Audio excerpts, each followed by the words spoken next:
तो ये first chapter है आर्ट का।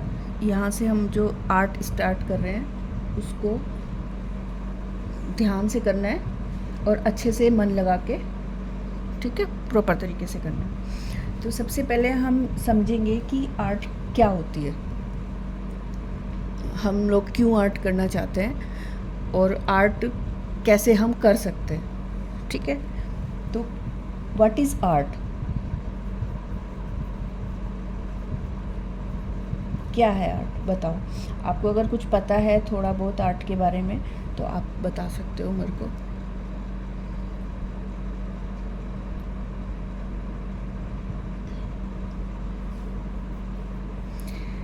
चलिए कोई बात नहीं, सब सीखते हैं। तो आर्ट का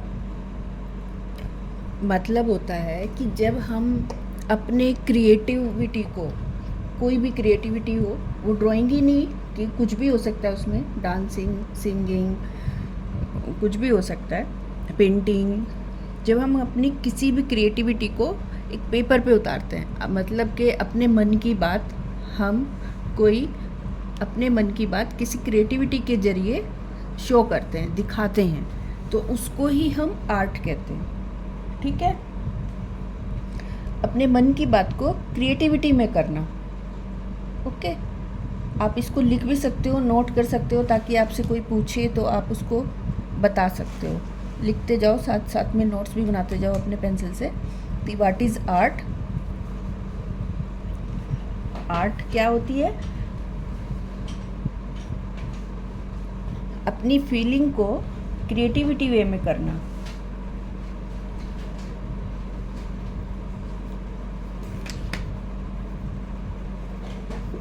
आपके मन में जो भी थॉट्स आ रहे हैं, जो भी फीलिंग आ रही है, उसको आप किस तरीके से क्रिएटिव बना के पेपर पे उतार सकते हो, उसी को हम आर्ट कहते हैं।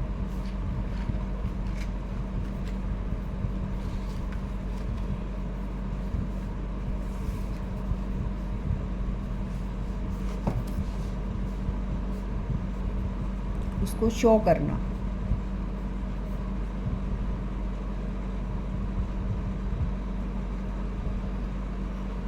ठीक है। और ये जो आर्ट हम ड्राइंग करते हैं पेपर पे, जो ड्राइंग, ये इसको कहते हैं विजुअल आर्ट, ठीक है, जिसको हम बना के दिखा सकते हैं। मतलब जैसे हमने कुछ बनाया है तो उसको हम किसी को दिखा सकते हैं, अपने पेपर पे बना के उसको दिखाया जा सकता है। विजुअल आर्ट वही होता है जिसको हम दिखा सकते हैं किसी को, चाहे वो मिट्टी से आप बनाओ, चाहे वो पेपर पे बनाओ, स्कल्पचर बनता है, जैसे पोर्ट्रेट बनाते हैं किसी का, उसको हम पेपर पे बनाते हैं, उसको दिखाते हैं, जैसे कि पेपर पे बना के हम किसी को शो कर सकते हैं, दिखा सकते हैं, उसी को हम विजुअल आर्ट कहते हैं। लिखो इसको विजुअल आर्ट। विजुअल आर्ट में आपकी फोटोग्राफी आ जाती है, ठीक है, फिल्म मेकिंग आती है, स्कल्पचर आता है, ये सब विजुअल आर्ट में आते हैं।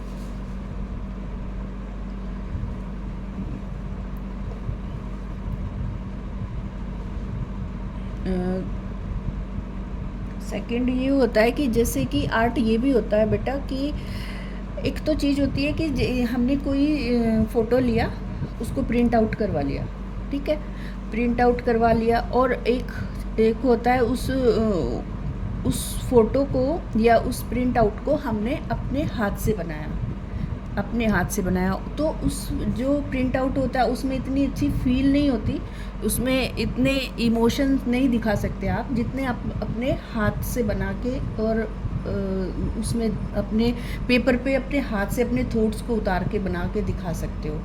तो इसी को ही हम कहते हैं आर्ट, क्रिएटिविटी आर्ट, जिसमें हम जिस चीज़ में हम अपनी फील अच्छे से डाल सके, एक्सप्रेशन दिखा सकें, अपनी सारी क्रिएटिविटी दिखा सकें, ठीक है। और दूसरी बात होती है क्रिएटिविटी और नॉलेज, दो चीज़ें होती हैं, क्रिएटिविटी और नॉलेज। नॉलेज क्या होता है, नॉलेज तो मैं आपको बता सकती हूँ कुछ भी, किसी के बारे में भी आपको सिखा सकती हूँ, आप सीख सकते हो, किताबों से सीख सकते हो, टीचर से सीख सकते हो, ठीक है। ये तो हो गई नॉलेज। और क्रिएटिविटी होती है, इसको कभी सीखा नहीं जा सकता, इसको ये आपको अपने अंदर से ही क्रिएटिविटी डेवलप करनी पड़ती है, अपने अंदर से ही आपके आएगी बनाने के लिए, थॉट्स आएंगे, विचार आएंगे, उनको आप अपने पेपर पे उतारोगे, ठीक है। आर्ट का main difference creativity and knowledge में यही होता है कि जो मैं आपको बता दूंगी वो बेस हो सकता है, फंडामेंटल्स हो सकते हैं आर्ट का, कोर्स के बारे में हो सकता है, कोई पिक्चर है मैं आपको दे सकती हूँ कि ये बना लो, लेकिन उसको आप बनाने के लिए अपने मन से क्या उसमें ऐड कर सकते हो, वो होती है क्रिएटिविटी।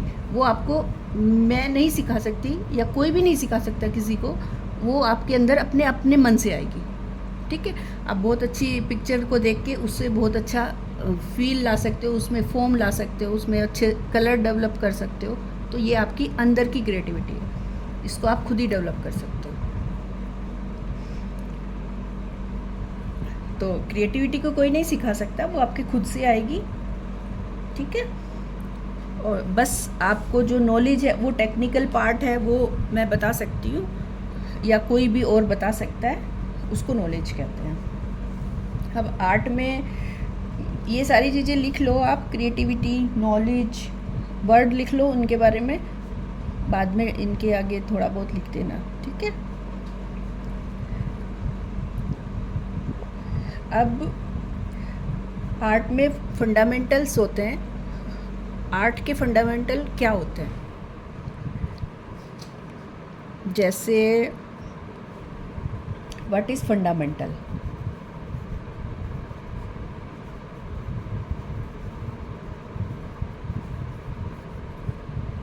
ऑफ आर्ट, ठीक है।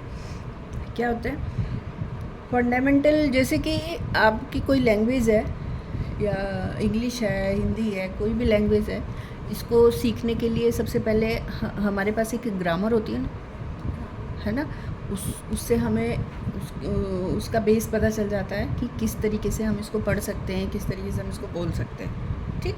ऐसे ही आर्ट में आर्ट के फंडामेंटल्स होते हैं, जो आर्ट के ग्रामर कहलाते हैं। मतलब आर्ट में कुछ फंडामेंटल्स होते हैं, उनको हम आर्ट की ग्रामर भी कह सकते हैं, और उसको आर्ट का फाउंडेशन भी कहते हैं, जहाँ से नींव बनती है, आर्ट को सीखा जाता है जिस तरीके से, ठीक है।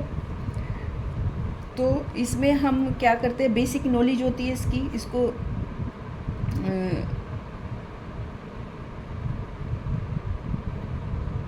क्या क्या नाम से, और 2-3 नाम से और जान सकते हैं इसको हम फंडामेंटल्स को, जैसे कि बेसिक नॉलेज, बिल्डिंग ब्लॉक्स और क्लियर फाउंडेशन, ठीक है। और आर्ट में 7 एलिमेंट होते हैं जिनके द्वारा हम आर्ट अच्छे से सीख सकते हैं। ये भी लिख लीजिए आप, आर्ट में 7 एलिमेंट होते हैं।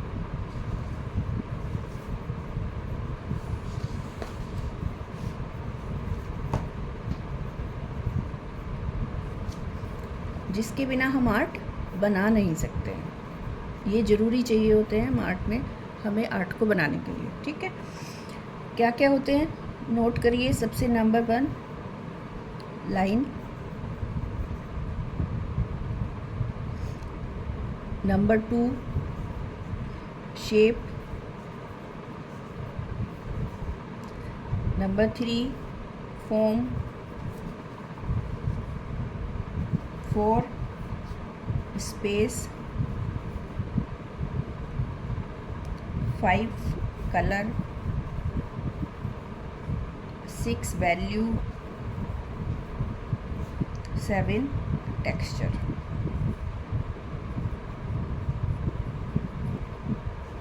ठीक है।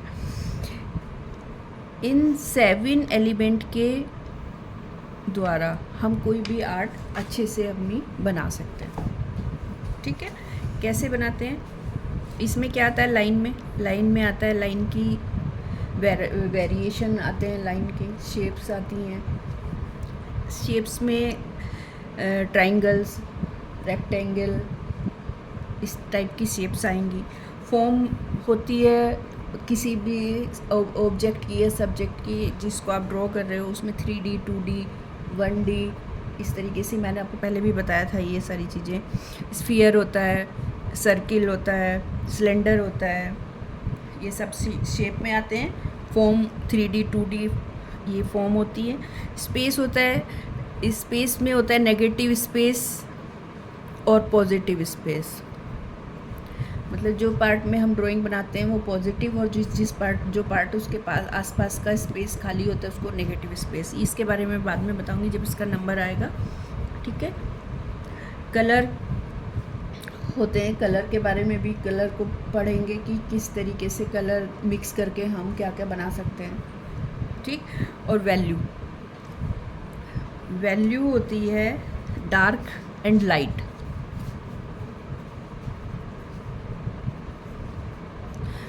वैल्यू को हम डार्क और लाइट से दिखा सकते हैं अपने किसी भी सब्जेक्ट में।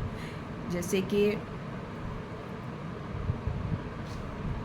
हमारा ये हैंड है, इसमें कौन सा पार्ट ज़्यादा डार्क है, ये चीज़ ये डार्क है, ये लाइट है। इस तरीके से जो भी चीज़ को हम दिखाएंगे उसी को वैल्यू कहते हैं, उसी को फॉर्म टाइप दिखा सकते हैं। दूसरा टेक्सचर होता है।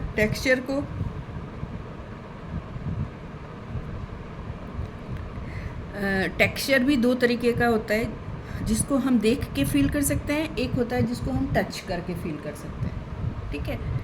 देख के कैसे फील होते हैं, जैसे कि वॉल पे हमारी वो नहीं होती टाइल्स लगी रहती हैं, तो उसको हम देख के फील कर सकते हैं कि इसे खुरदुरी है या प्लेन है, इसका सरफेस कैसे है। और किसी को हम टच करके महसूस कर सकते हैं कि ये प्लेन है या खुरदुरी है, ठीक है। तो ये हमारा टेक्सचर होता है। तो ये सारी चीज़ों के बारे में हम अलग अलग, इनके बहुत बड़ा टॉपिक है ये, 7 एलिमेंट्स अलग अलग पढ़ेंगे।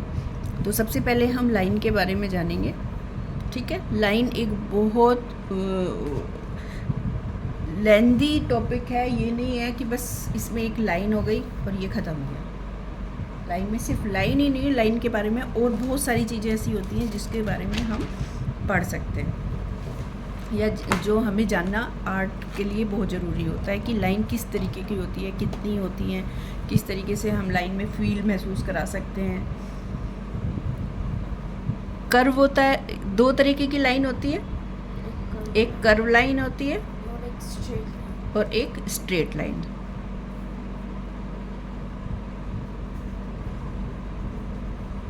ठीक है, 2 होती है। कर्व लाइन तो सिंपल लाइन हो जाती है, जो मुड़ी हुई लाइन होती है, ठीक है, जिसमें कर्व होता है, ओके। और स्ट्रेट लाइन बहुत तरीके की हम बना सकते हैं, और जैसे एक ये सिंपल हॉरिजॉन्टल लाइन, एक वर्टिकल लाइन, ठीक है, एक स्लैंटिंग लाइन, ऊपर को भी नीचे को भी खींच सकते हैं जिसको, ठीक है। 3-4 लाइन तो ये नाम से हम जानते हैं, जिनको हम नाम से जानते हैं। दूसरा, लाइन में हम अपने किस तरीके से इमोशन दिखा सकते हैं। देखो, लाइन से इमोशन क्रिएट कर सकते हैं। किसी लाइन को देखकर हम ये बता सकते हैं कि इस लाइन में ये लाइन किस तरीके से खींची गई है। एक्सप्रेशन दिखा सकते हैं लाइन से, इमोशंस दिखा सकते हैं, इमोशन क्रिएट कर सकते हैं अपने सब्जेक्ट में, एनर्जी दिखा सकते हैं, बिहेवियर दिखा सकते हैं, और लाइन से हम फॉर्म दिखा सकते हैं। इस चारों वर्ड लिखो आप: emotion, expression, energy, behaviour,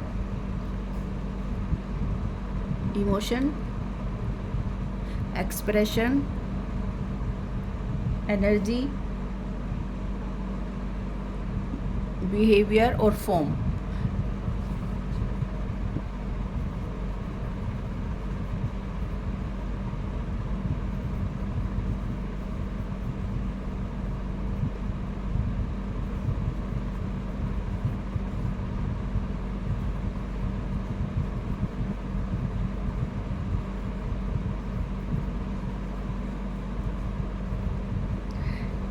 line से हमें ये सारी चीज़ें अपने सब्जेक्ट में शो कर सकते हैं, दिखा सकते हैं, मूड दिखा सकते हैं सब्जेक्ट का,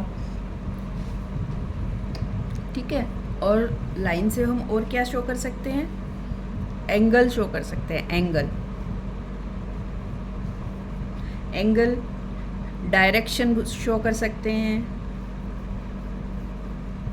डायरेक्शन दिखा सकते हैं कि किस डायरेक्शन में वो जा रहा है। एक बिग लाइन, स्मॉल लाइन दिखा सकते हैं,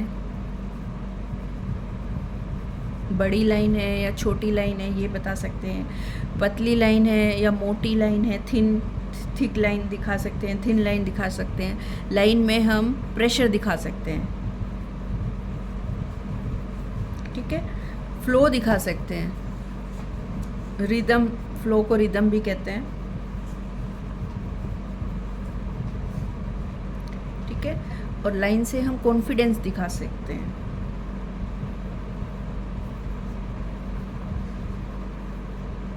एनर्जी दिखा सकते हैं अपनी लाइन में। ये सब्जेक्ट ये आ गया था पहले, ठीक है। तो लाइन एक सिंपल लाइन से, ठीक है, हम कितनी चीज़ों को अपने सब्जेक्ट में शो कर सकते हैं, ठीक है। बहुत सारी चीज़ें हैं जिनसे फील आता है ड्राइंग जब हम बनाते हैं, तो लाइन को जैसा हम खींचेंगे उसमें वो वैसा ही फील आएगा। कुछ लोग लाइन को ऐसे ऐसे करके खींचते हैं, देखो मेरी तरफ, इधर, यहाँ ध्यान से, ऐसे, मतलब अगर एक सीधी लाइन खींचनी है तो ऐसे ऐसे ऐसे ऐसे ब्रेक करके खींचते हैं। सीधी तो ये भी लाइन है, खींच गई सीधी लाइन, ठीक है, लेकिन ये भी सीधी लाइन है। इस लाइन में और इस लाइन में एक फ्लो नज़र आ रहा है, ये अलग से एनर्जी दिख रही है, सारी चीज़ें अलग अलग टाइप की लाइन है ये, ठीक है। इसमें आपको एक अंतर नज़र आ रहा होगा, ठीक है। तो लाइन का एक अलग से ही टॉपिक है बहुत बड़ा, जिसको हमें समझना पड़ेगा। तो फंडामेंटल आ गए, line, shape, form, space, colour, value and texture, ठीक है। ये तो हमारे फंडामेंटल होते हैं, ठीक है। इनको एलिमेंट भी कहते हैं। और कुछ प्रिंसिपल्स होते हैं ड्राइंग में जो हम अपने हिसाब से बदल नहीं सकते, ठीक है, जिनको हम चेंज नहीं कर सकते कभी भी, वो हमेशा ऐसे ही रहेंगे। जैसे कि जस्ट लाइक क्या, मान लिया ये पेंसिल है, ठीक है, अगर हम इसे छोड़ते हैं तो ये नीचे गिरेगी, हमेशा नीचे ही गिरेगी, ये कहीं हवा में रुकेगी नहीं, ना ऊपर ही ठहरेगी। तो ये हमारे क्या हो गए, प्रिंसिपल हो गए, सिद्धांत हो गए, ये कि ये तो ऐसे तो होना ही होना है, ठीक है। इनको हम खुद से चेंज नहीं कर सकते। जैसे कि लाइट आ रही है, इधर से लाइट आ रही है, तो इसकी इधर से अगर लाइट आ रही है तो शेडो इधर पड़ रही है, ठीक है। इधर से अगर लाइट आ रही है तो शेडो इधर पड़ रही है। तो ये इसी तरीके से होगा, इसको हम चेंज नहीं कर सकते कभी भी, ठीक है। जैसे ये ही एक प्रिंसिपल्स नियम होते कि जैसे पृथ्वी है, सूर्य के चारों तरफ चक्कर लगाती है, ठीक है, उसको हम चेंज नहीं कर सकते। तो ऐसे ही ड्राइंग में भी कुछ चीज़ें हैं जो चेंज नहीं कर जा सकती, उनको प्रिंसिपल्स कहते हैं। और फंडामेंटल ये सारे होते हैं जिनको हम अपने ड्राइंग में इम्प्लीमेंट करके अच्छे से अच्छी ड्राइंग बना सकते हैं, ठीक है। अब हमें करनी है लाइन की प्रैक्टिस, ठीक है। जितनी अच्छी लाइन की प्रैक्टिस आप करोगे उतना ही अच्छा आप आर्ट वर्क आगे चल के बना पाओगे। कैसे, कोई भी पेपर ले लो आप, मोस्टली या तो अखबार बहुत अच्छा होता है इसका सॉल्यूशन, कि हम ये सस्ता भी पड़ जाता है और आपका पेपर भी ख़राब नहीं होता, और आप उस पर फ्री हैंड होकर लंबी लंबी लाइन भी खींच सकते हो, जो कि लंबी लाइन खींचना बहुत ज़रूरी होता है। एक अखबार लेके उसको ऐसे वर्टिकल लगा लेना सीधा करके, और उस पर फ्री हैंड लाइन खींचना, ठीक है। लाइन के बारे में एक दो चीज़ें और हैं जो मुझे आपको बतानी है।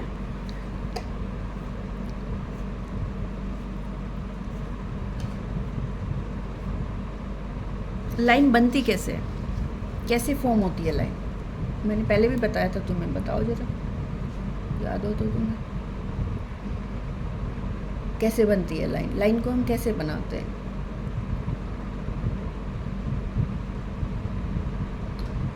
भूल गए? चलो मैं फिर से बताती हूँ। लाइन कैसे फॉर्म होती है? जैसे डॉट है, अगर हम दो डॉट को मिलाते तो उससे लाइन फॉर्म होती है। नहीं वो तो लाइन अलग से हो ही जाएगी, लेकिन वो तो लाइन बन गई, लेकिन लाइन बनती कैसे है, फॉर्म कैसे करते हैं लाइन को? जैसे कि ये डॉट है, एक डॉट बहुत ही इसके करीब, एक दूसरा डॉट फिर और इसके पास में, तीसरा डॉट और इसके पास में, चौथा, इस तरीके से अगर हम डॉट को बहुत पास पास लगाते चले जाएं तो इससे एक लाइन फॉर्म हो जाती है। ठीक है, ये एक लाइन फॉर्म हो गई।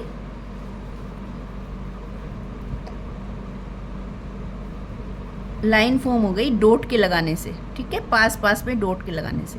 ठीक है, ये होती है लाइन क्रिएट करना। लाइन को किस तरीके से हम क्रिएट कर सकते हैं, बना सकते हैं। और ये जो लाइन होती है इस, ठीक है, ये वन डायमेंशन होती है। 1D मतलब कि 1D लाइन। ठीक है, ये भी बताया था मैंने आपको। इसको लेंथ डायमीटर में, इसको डायमीटर में आप इसको मेज़र करते हैं लेंथ को। ठीक है, 1 सेंटीमीटर, मीटर, इस तरीके से इसको डायमीटर में मेज़र करते हैं। अभी 2D क्या होता है? जब हम दो लाइन हमारे पास हैं, ठीक है, इसमें सिर्फ लेंथ है, मतलब कि सिर्फ लेंथ, लंबाई इसकी, इसमें भी सिर्फ लेंथ है, लंबाई। अगर हम इन दोनों को आपस में जोड़ देते हैं यहाँ से, तो ये हमें इसकी हाइट पता चल जाती है। ठीक है, तो ये 2D हो जाता है, फिर इसको ये 2 डायमेंशन हो जाता है। मतलब हम इसको दो तरीके से नाप सकते हैं, लंबाई भी और इसकी चौड़ाई भी। ठीक है, तो ये होता है 2D। जैसे कि एक दो एग्जाम्पल और ले सकते हैं हम इसका। ये भी 2D हो जाएगा हमारा, क्योंकि इसमें ये हाइट हो गई और ये इसकी लेंथ हो गई। ठीक, कोई भी कर्व लाइन बेटा कैसी होती है? ये 1D है, 2D है, 3D है, कैसी है? 1D। क्यों? क्योंकि इसमें सिर्फ लेंथ है। ठीक है, इसको हम सिर्फ लेंथ से नाप सकते हैं, इसमें कोई चौड़ाई मोटाई इसका हम कुछ, इसका ऊंचाई कुछ नहीं नाप सकते। तो ये 1D हो गई। तो कर्व हमारा एक 1D हो गया। अगर हम इसको कोई भी लाइन, अगर जब तक वो किसी से आके वापस जुड़ती नहीं है, क्लोज नहीं होती ऐसे, तब तक वो 2D नहीं बनती है। तो ये हो गया हमारा 2D फॉर्म।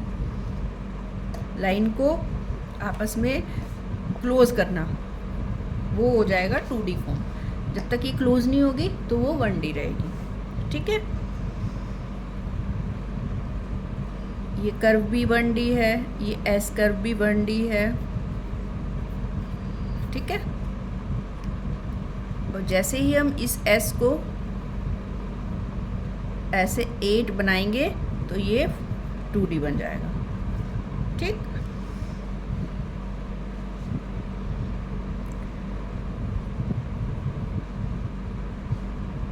तो लाइन का, अभी लाइन के बारे में और बहुत कुछ पढ़ना है, तो ये हम आगे लाइन को कल कंटिन्यू करेंगे बेटा। ठीक है, आज के लिए इतना ही छोड़ देते हैं।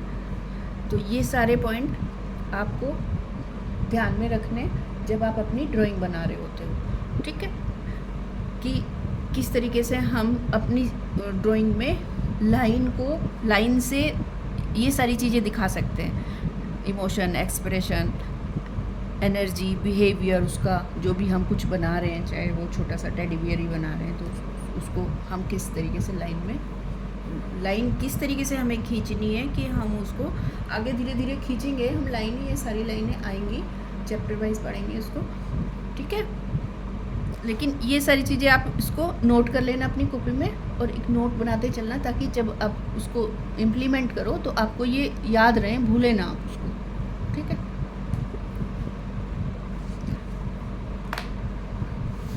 चलो आज यहीं पे ख़त्म करते हैं, कल लाइन के बारे में नेक्स्ट आगे शुरू करेंगे।